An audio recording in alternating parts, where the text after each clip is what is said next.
Quelles sont les différentes façons de transmettre de l'information? La première, vous la connaissez et vous l'utilisez tous les jours par le biais de votre smartphone, c'est la propagation libre à travers des ondes hertziennes. L'avantage, c'est qu'il n'y a pas besoin de support puisque les ondes électromagnétiques peuvent se diffuser dans le vide.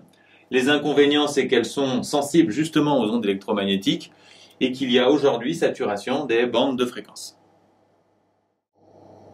On peut aussi guider l'information et la faire circuler à travers des câbles électriques. L'avantage des câbles électriques, c'est qu'ils sont peu chers et faciles à installer. Les points faibles, c'est qu'ils subissent un fort amortissement et qu'ils sont eux aussi sensibles aux ondes électromagnétiques. C'est pour cela qu'on utilise aujourd'hui des fibres optiques. L'avantage, c'est qu'elles subissent beaucoup moins d'amortissement. Deuxième avantage, elles sont peu sensibles aux ondes extérieures, aux ondes électromagnétiques. Par contre, elles sont plus difficiles à installer et plus chères. Alors, il existe 3 types de fibres optiques. Les 2 premiers sont des fibres dites multimodales qui subissent une distorsion du signal. On va le voir dans quelques instants. Et les dernières sont les fibres optiques monomodales qui, elles, ne subissent pas de distorsion. Une fibre multimodale à saut d'indice, ça ressemble à ça. Ce que vous devez surtout retenir, c'est que le signal rebondit entre le cœur et la gaine. C'est la principale différence avec les fibres à gradient d'indice où le signal oscille.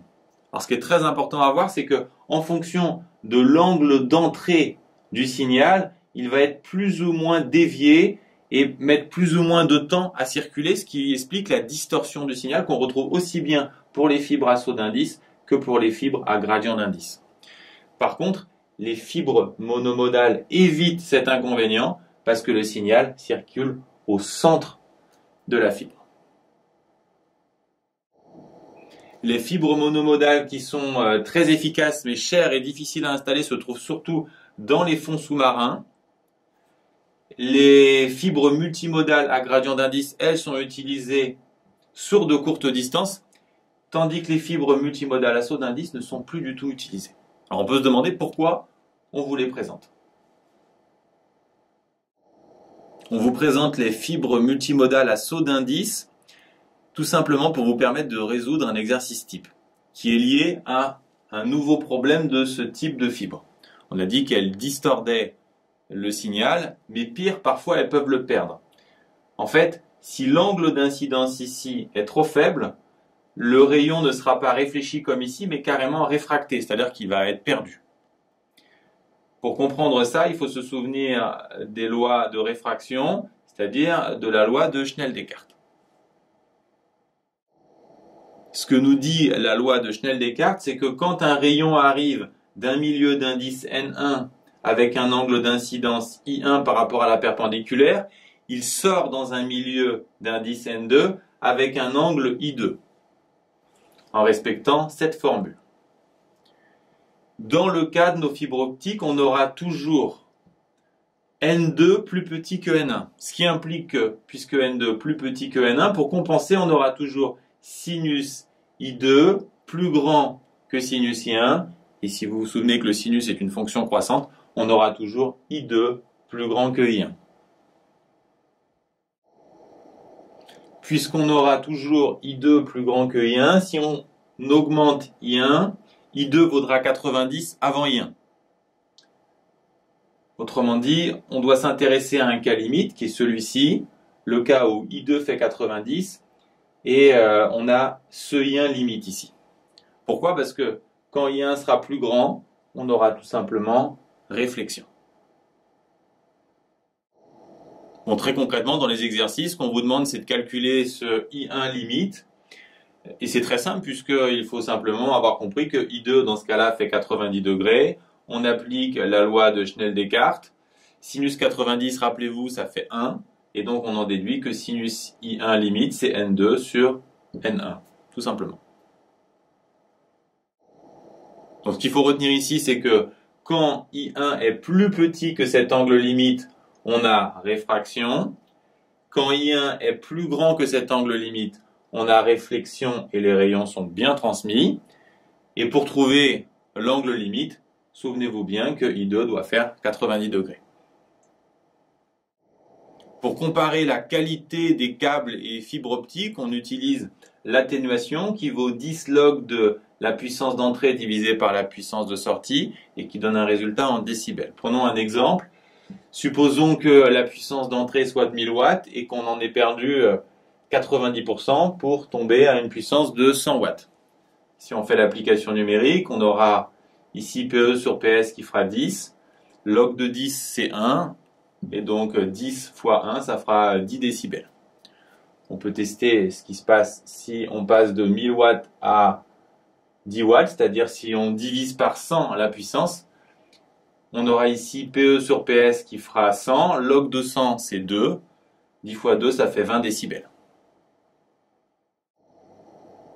En fait, les spécialistes préfèrent utiliser pour comparer les câbles et les fibres optiques le coefficient d'atténuation linéique qu'on obtient en divisant l'atténuation par la longueur du câble et qui s'exprime en décibels par mètre. Si on prend un exemple, un câble électrique avec un coefficient de 0,2 décibels par mètre, ça signifie qu'en 100 mètres, il aura perdu 20 décibels.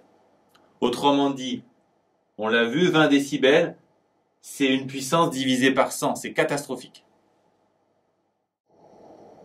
En comparaison, une fibre optique avec un coefficient de 2 fois 10-4 décibels par mètre, elle, en 100 mètres, elle va avoir une atténuation de 0,02 décibels. Donc c'est une atténuation très très faible. On voit que même pour 10 km, on a encore une atténuation de 2 décibels seulement.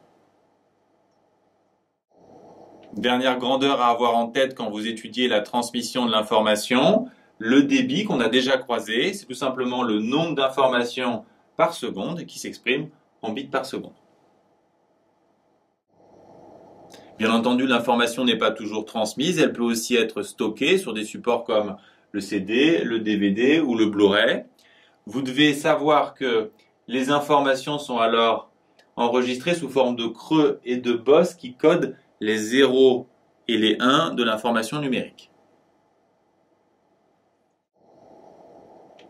Les creux et les bosses sont reconnus comme des 0 et des 1 par le lecteur en envoyant des ondes et en regardant s'il y a interférence ou non. Par contre, c'est un autre phénomène qui perturbe la lecture et qui empêche la diminution de la taille des sillons. Ce phénomène, c'est la diffraction. Pour diminuer la taille des sillons et donc augmenter la quantité d'informations stockées, tout en évitant le phénomène de diffraction, la solution, c'est de diminuer la longueur d'onde utilisée par le lecteur. Et c'est ça la révolution du Blu-ray par rapport au DVD. Les lecteurs DVD ont des longueurs d'onde autour de 600 nanomètres, alors que les Blu-ray ont des longueurs d'onde autour de 400 nanomètres.